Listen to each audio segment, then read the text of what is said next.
I made my first 1 million naira when I was 8 years old. Hey, Chineke, now this kind lie, eh? Motivational speakers no go finish us for this country. Waiting, I one talk be say I made my first 1 naira when I was 8 years old. Yes, this one not true. Let me tell you how. I don't know whether this generation they do that thing. You remember what we used to do? Using newspaper or calendar to fold the back of your exercise book or even textbook so that it will not look old or get dirty on time. Do you understand? Okay, that was actually a trend during my time in primary school. So getting newspaper or calendar during that time might not be very easy, because if you finish the one in your house, you would have to beg from a friend that has before you can fold your book. And then my mom was a secondary school teacher, so there's this thing they used to do. If they mark exam papers, they don't give back to the script. You know, now private schools, now they do that one now. Some of them would, after marking the exam papers, they will give it back to the students so that the students will see what they scored.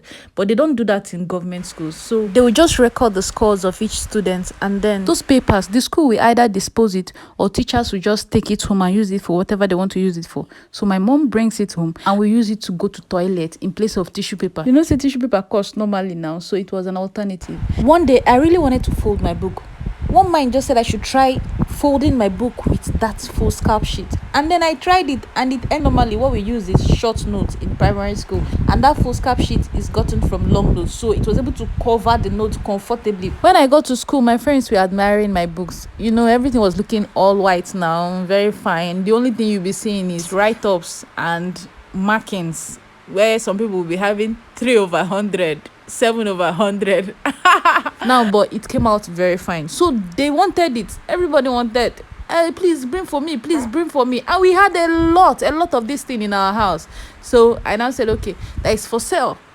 And these people were buying. How much do I sell it? I was selling 5 papers for 1 naira. I actually made it very cheap, so everybody was buying. Man, in a day I'll make like 14 naira, 12 naira. Hey, you should know now, that day I go enjoy tire, granite, quilly, dankuya, enjoyment. I can buy things for friends. I was feeling like I was feeling like Don Jazzy. So let me tell you why I remember the story. The first slide of this video, you see where they use old jean trouser to form a handbag. Now, this is something you can find in your surrounding. In fact, even if you don't find it in your surrounding, you can go to market and look for all these bend down select that are very, very cheap.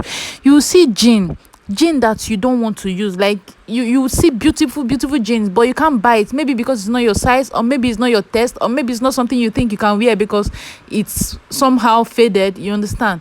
But it's very cheap. You can buy it. If you buy it, you can convert it into handbags. And then I think for me, if I were the one that did this, I would add beads, you know, beautiful beads design to make it look more touche, and I would sell it. This is business ideas. If at any point in your life you are idle, just like maybe you finish secondary school and you're waiting for your JAMB or whatsoever, and you're not doing anything, these things can work for you. Or maybe you're in the university and then you guys are on holidays, these things can also work for you. You know, whenever you're idle, think of something that will benefit your pocket. You can actually buy yen and make a blanket like this,